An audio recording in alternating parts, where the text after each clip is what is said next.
nothing in place for inmates and ex-cons and guys coming out the game. They would just, go back to the game. There was nowhere else to go.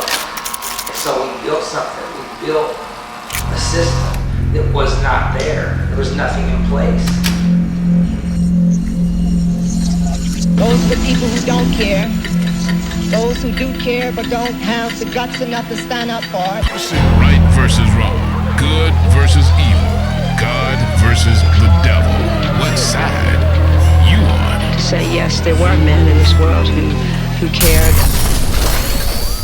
Affiliated with the game or have been involved in a talked shooting. to one of our special investigations guys who would like to talk to you about I had what it's called anyway here, problems with motorcycle guys. His name is Dave Burrows. New set of players. Guerrilla Gospel Motorcycle Club. As members of the local motorcycle club. Police say illegal things were going on inside that club, and most of the people arrested are linked to gangs. We're a club of ex-cons and sinners. Instead of me trying to explain it, I'm gonna... We can stay here, get the shit kicked out of us, or we can fight our way back into the light. We can climb out of hell. 1 inch at a time. To be able at any moment to sacrifice what you are for what you will become. Most of you won't be successful because when you're studying and you get tired, you quit. I don't do well in math. You're right. You ain't never studied. I'm not good in writing because you have never written before. Talent you have naturally. Skill is only developed by hours and hours and hours of beating on your craft. If you are not making someone else's life better, then you're wasting your time. Don't cry to give up, cry to keep going. Don't cry to quit. You already in pain, you already hurt. Get a reward from it. Now if you know what you're worth, now go out and get what you're worth. But you gotta be willing to take the hits and not point the finger saying you ain't where you wanna be because of him or her or anybody. Cowards do that and that ain't you. You're better than that. Because every day is a new day. Every moment is a new moment. So now you got to go out and show them that I'm a different creature. Now! I'm gonna show you how great I am. Be careful what you believe in. We kept guys out of the penitentiary for 5 years straight. Matter of fact, we went back to the penitentiary every year, but Guerrillas went back just to deliver books for Brains Over Chains. But we didn't go back to the penitentiary. We have no recidivism. Our club to this day, 5 years, we got nobody that's even gone back to the county jail on new charges with the Gorilla Patch. So what we do works, man, and the world can be destroyed pretty easy, so you gotta be careful. These are guys that have been there, done that. They've been in and out of the system. I've been in and out of the system. Luckily, I'm not back in. But when you have that brotherhood around you that really does what they say they're gonna do, and they follow the rules that they say they're gonna put forth, and they are who they say they are, then that's all you can ask for. It's a pretty good testament, I think, to the powerful, of real brotherhood. When you really believe it, and you're not just doing it for the show and the glamour of it. Yeah. Seen too many people that don't believe in something or believe in the wrong stuff and get locked up and go back to prison. I mean, I don't like to see that. Just be gangster about what you believe. Believe in doing right. ZZ Top, Vice President. When Sean was growing up, he lived with his mom and his sister. His dad was absent. His mom ended up marrying an abusive husband, and when Sean defended his mom against the abusive husband, she kicked him out. At one point, he went to live with his dad. His dad was addicted to drugs, methamphetamines. He died shortly after Sean moved in with them. I first heard about Guerrilla Gospel Motorcycle Club when Sean came to me and told me that he had found a motorcycle club that he wanted to look into further. He said it was a Christian-based motorcycle club with guys like himself who had done time in prison, but were supporting each other in staying out of prison and having productive lives in the community. If you don't stand up for something, you'll fall for anything. You really don't understand, do you? Hey man, don't you realize in order for us to make this thing work, man, we've got to... Best time with Guerrilla Gospel was always riding. For Sean, though, it was the opportunity to give back. I watched the club and the unity in the club and the friendships, brotherhood that he found help him grow into a better man, a man who liked himself, became stronger, and a lot of that came from being able to serve the community and other people and talk to people about his faith and how that played into his life. And he just has constantly grown. I just can't talk without crying, so, I don't know. He's amazing. If he breaks one of these days, it's going to be so bad, though, because he never does. It's going to be horrible. Just the last 6 months collectively has been pretty hard. When the club decided to disband, that was probably one of the hardest. Sean's just amazing. He's strong and there for everybody all the time, and he holds it together, and he holds his head up, and he follows God and puts him first and his family second, and the club's family, and it's just amazing. Yeah, Sean's really quiet. He doesn't say a lot.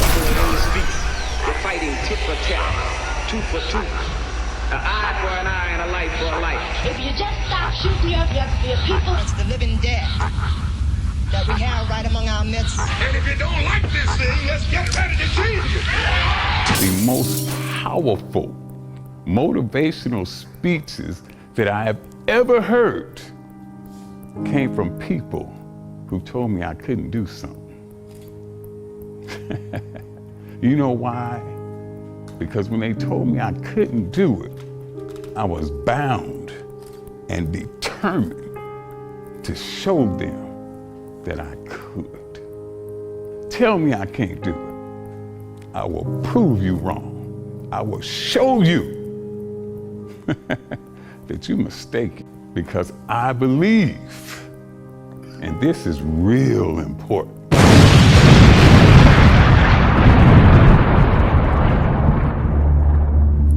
Beware of vision, dream, and passion killers. Family and friends, in most cases, sad to even say this, family and friends in most cases will be the first to try and talk you out of something that you're passionate, excited about, and that you have a vision for. Most of the people that have no dreams will wake up every day trying to talk you out of your dreams. I committed a crime. I shot somebody that shouldn't have been shot, and I was sentenced to prison for 10 years, and I had to do every single day of it. He's from the Guerrilla Gospel Motorcycle Club. About a Guerrilla Gospel.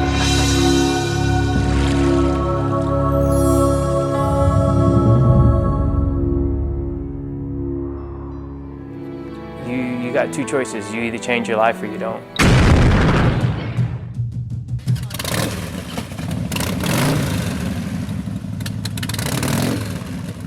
I'm in a motorcycle club by the name of Guerrilla Gospel, and our mission is to fix our wrongdoings and push each other to our limits and to make us better men for the world.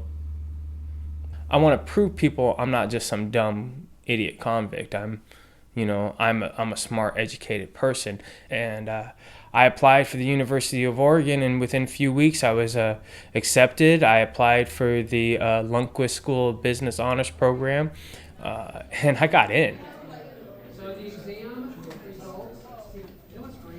If somebody hears about the success that I have had and that I've been in the same spot that they have been, I'm hoping that's going to motivate somebody, because they're going to be like, oh my God, this person, I remember him, or oh my God, this person's life is just like mine. You know what? If he changed, I can't. And it's hard. It's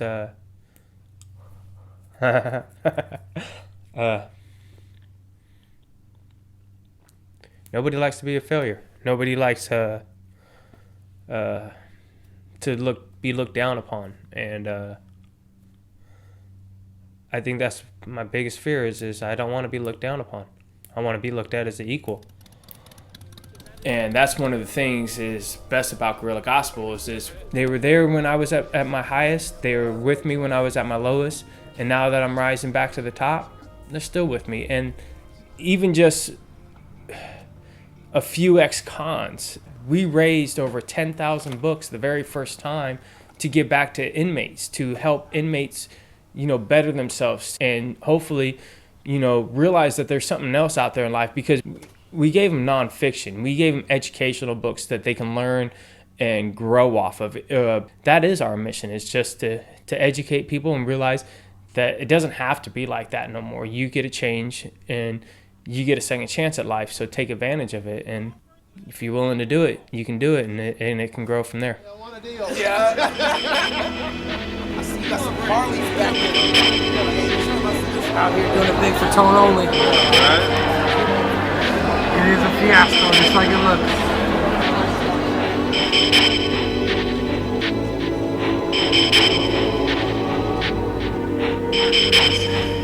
We make a living by what we get, but we make a life by what we give. You are privileged individuals. You graduated from an outstanding institution with a valuable degree. With that privilege comes responsibility. My hope is that you will commit yourselves to finding great success, not only in the workplace, but also in your personal lives.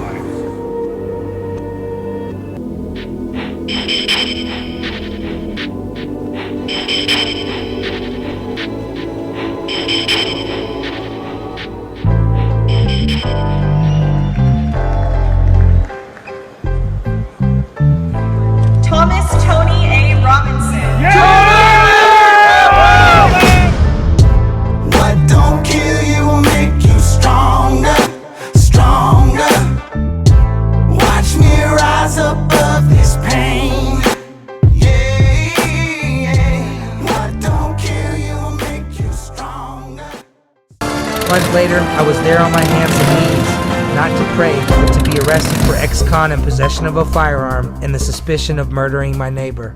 3 mennesker som har blivit frälst här ikväll. Och Todd J, you have a great testimony how the Lord delivered you. Can you tell a little bit about your background? Pimps were charged today, all accused of transporting local women to other states for prostitution. Lisa Bailick going beyond the headlines to uncover the details of this case. Tuesday. I had absolutely no respect for women. Inside the mind of a pimp. All mental manipulation. The lies. I can see past this curve. You're just gonna have to trust me on that. And the 2 things he wants, performance and payment. I'm your man, but I'm also your manager. Plus,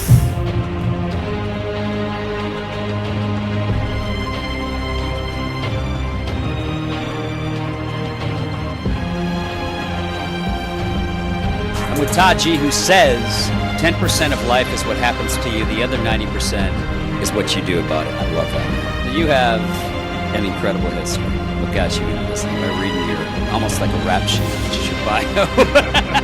Take us back, man. What happened? I've spent a lot of time in the penitentiary, in the youth authority here as well. It was just eating me up alive, and that's when God came into my life and started to do big work that I couldn't have did myself. A friend of his father heard about Todd's criminal past and wanted to help. He said, what you're doing is you're on the Titanic and the ship is sinking and you're rearranging the deck chairs. So you're in a different position, but you're still going down. And I was like, well, whoa, that's a little powerful. And for some reason, that analogy just super hit home with me. He took me out here to these mountains that are the 3 sisters that you can see from Bend. And he had me walk out in the field and he says, you see those mountains? How they're white covered in snow? And that's how God looks at you. And that's how God looks at your life, regardless of what you've done. What moved me so much was the major contrast between what I felt inside me and my insides. I felt like if you could rip open my chest and look at my insides, it looked like one of those smoking commercials for someone that's the lifelong black lung. I mean, I just felt so dirty and decrepit inside. And so looking at that mountain, it was this contrast to thinking, I thought, that's the opposite of what I am. I mean, the polar opposite. And to think that, oh, God looks at me like that seems like impossible, but yet super profound. And at the time, it was so amazing. He led me through the sinner's prayer, and he led me to Christ that day. And I wanted Jesus in my life, and it wasn't that I had turned a corner to be on fire for the Lord whatsoever, but I knew that what I was doing didn't work. And the thought and idea that maybe there was this glimpse or glimmer of an idea that I could be forgiven. Todd says he sincerely asked Jesus into his heart, but he still struggled with his old lifestyle. He didn't know what to do or where to go, so he decided to go home to his parents. The idea that I could come home and my parents would treat me like I was the prodigal son and they wanted to roll out the red carpet for me. I knew one thing, I didn't deserve it. But they did, and they showed me the real love of Jesus. These people that I used to hate and think that was just, full of it, are actually got more love than I've ever shown any human being. And my dad's testimony consists of 20 years on his knees praying every single night, waking up at 2 in the morning, going out to the living room, pleading with God, begging God to change me, being angry with God. I could never imagine having someone put that much dirt on my life and my family and my name and have him come back home and treat him as though he was some kind of prince. There are times when you take your child and you just lay him on God's altar. You say, that's it, I'm done, I can't do anymore.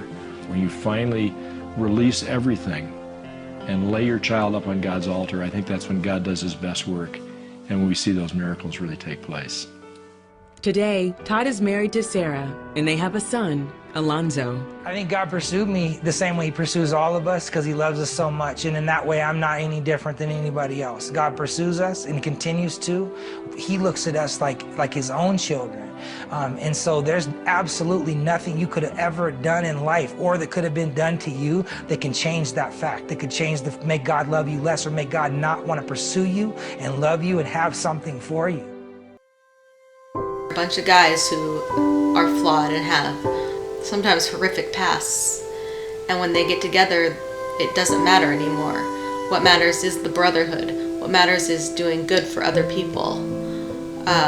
What matters is supporting one another, keeping one another accountable, keeping one another out of prison, keeping one another out of trouble. That's what Guerrilla Gospel does.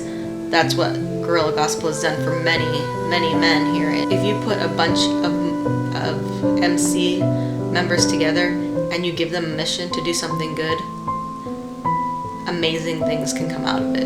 Amazing things.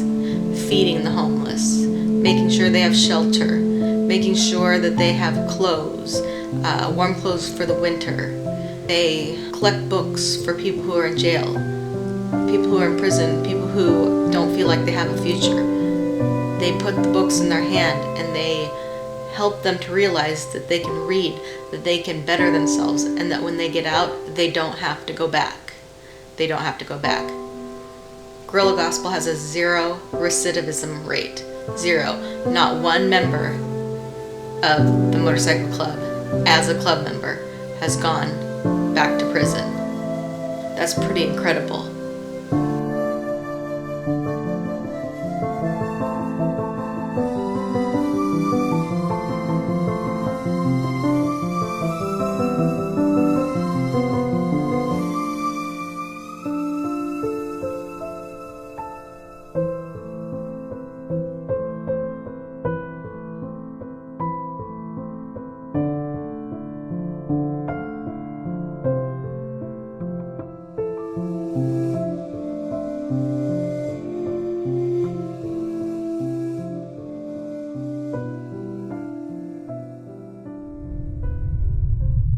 Awesome, that's what I praise God. Amen, brother. I'm glad you're out here, man. Yeah, I'm glad to be here. It feels like family. It feels like, feels like when I was a gang member when I used to hang out with all the homies down here, but now it's a Christmas for a good thing, not a bad thing, right? It's awesome. Yeah,